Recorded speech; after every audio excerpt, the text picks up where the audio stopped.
It was being reported that 13 heroic soldiers on Snake Island were confronted by a Russian warship.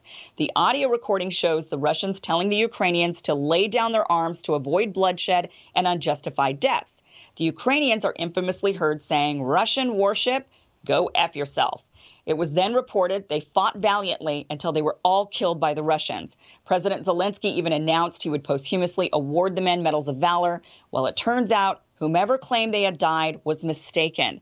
Instead, the Ukrainian border guard disputed whether anyone was killed, and shortly after, video footage emerged of the Russians giving food and water to the 82 men, not 13, from Snake Island, who were then being transferred to Crimea. Some of the soldiers have now given interviews saying if the Russians wanted to bury him, they would have, and now they instead will go home to their families. Another shocking video was of a tank swerving in the street and running over a civilian car. Totally shocking video, jaw-dropping. But thank goodness the person actually survived this crushing experience.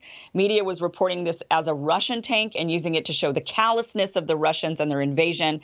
But it turns out this was actually a Ukrainian tank that had lost control and accidentally ran over that vehicle. And I'm sure everyone involved was relieved that person was okay.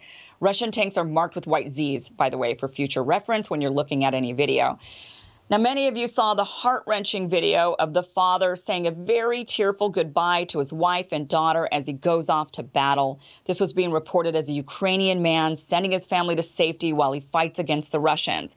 Well, the man is Ukrainian, sort of, I suppose. He's one of the rebels in the Donetsk People's Republic. He was sending his family to Russia for safety while he stayed behind to fight Ukrainian forces.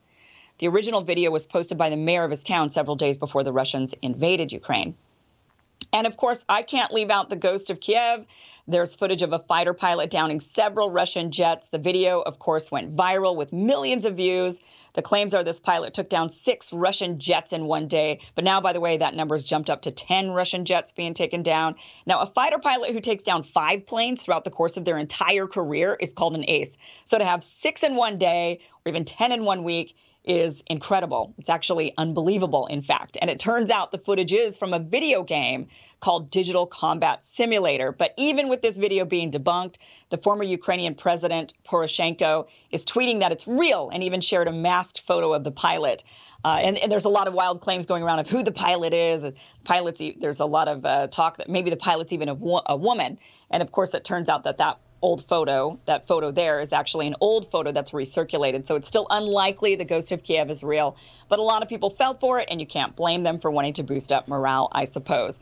Now, the list of this fake news or fake videos and images just is endless on social media, totally endless. I could not possibly list all of them. But one thing I do want to mention is that, the reason why this is so dangerous to have all of this fake video and circulating around and people believing it is that it is heart-wrenching to watch. So when people see a Russian tank running over a civilian car, what they think is a Russian tank running over a civilian car, or they see, just these really, really heart-wrenching and or even callous videos, it raises up emotions to a level where that is maybe too much, right? And this person thinks, oh, now I've got to fight. Things are worse than they actually maybe are. And it causes people to get highly emotional, and it can inflame a situation to be much, much worse.